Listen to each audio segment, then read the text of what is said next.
The observation deck of the Krothar warship hummed with the nervous energy of young cadets, witnessing their first human in combat. 17 cubs from various species across the Galactic Coalition pressed their faces against the reinforced viewing glass, their translator implants working overtime to process the shocked whispers echoing through the chamber.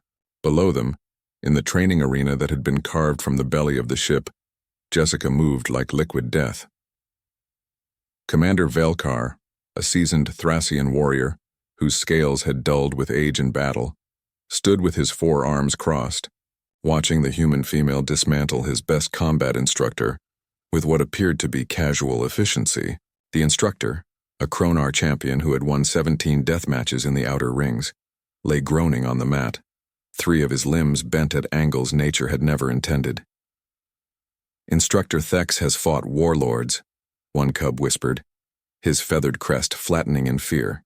He killed a void serpent with his bare claws. She's not even breathing hard, another observed, her thermal sensors flickering in confusion.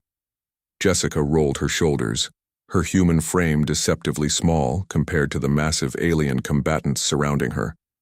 Sweat glistened on her brown skin, but her breathing remained steady, controlled. She looked up at the observation deck, and even through the distance, the cubs could see the predator's focus in her eyes. "Next," she called out, her voice carrying an edge that made several cadets step back from the glass. James leaned against the control panel near Commander Velkar, a data pad in his hands and an amused smile on his face. Unlike Jessica, he wore the standard civilian contractor uniform, plain, unremarkable. But the commander had learned never to underestimate humans based on appearances. "Your people continue to surprise us," Velkar rumbled, his translator rendering his words in perfect standard. "When we requested a combat instructor, we expected." "Someone bigger?" James finished, not looking up from his data pad, where he was recording Jessica's performance metrics. "More aggressive looking? Maybe someone who actually looks like they could fight?" "Yes," Velkar admitted. "That's the thing about humans, Commander," James said, finally glancing up. His eyes, those unsettling forward-facing predator eyes that marked humans as the galaxy's most successful persistence hunters, locked onto Velkar's. "We don't look like much.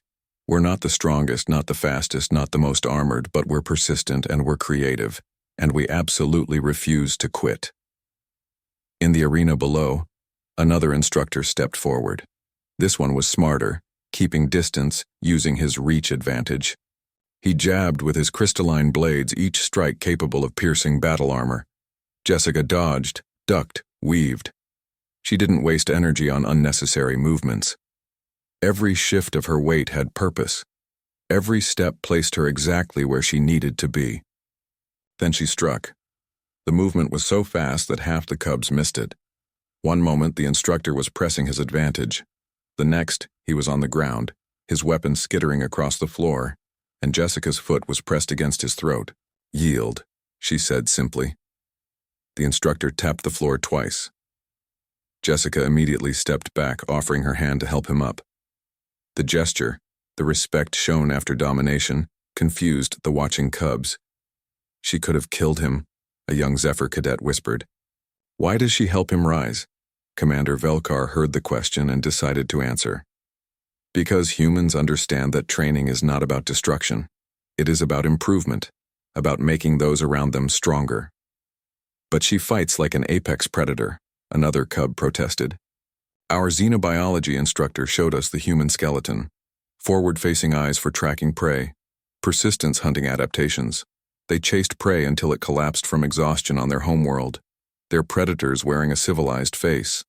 James chuckled at that, drawing the attention of the entire observation deck. "You're not wrong, kid, but you're not entirely right either." He walked to the glass, and the cubs instinctively moved aside, creating a path. James pointed down at Jessica, who was now demonstrating a joint lock technique to a group of attentive instructors. "Jessica grew up on Europa Station," James began. "Do you know what that means?" "Her bones developed in 1/3 Earth gravity. When she first went to Earth for military training, Her own planet's gravity nearly crushed her. She threw up after her first day, cried from the pain the second day. The cubs listened, transfixed. Third day she got up and did it again. And the fourth, and the fifth. For 6 months she trained under gravity that her body wasn't built for. And now? James gestured to the arena. Now she's teaching warriors from worlds with 3 times Earth's gravity how to fight. But how? Velkar asked, genuinely curious. What drives such determination? Because humans are persistence predators, James said. Not just of prey, of goals, of excellence, of survival. We don't quit. Ever.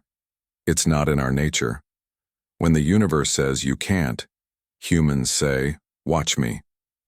Below, Jessica had moved on to teaching tactics. She was outnumbered 5-1, unarmed against armed opponents. The cubs watched as she used the environment, used the attackers against each other, created openings where none existed. One small cub, barely old enough for military academy, pressed his paw against the glass. His voice was quiet, almost fearful. Why is she apex wearing human skin? The observation deck fell silent.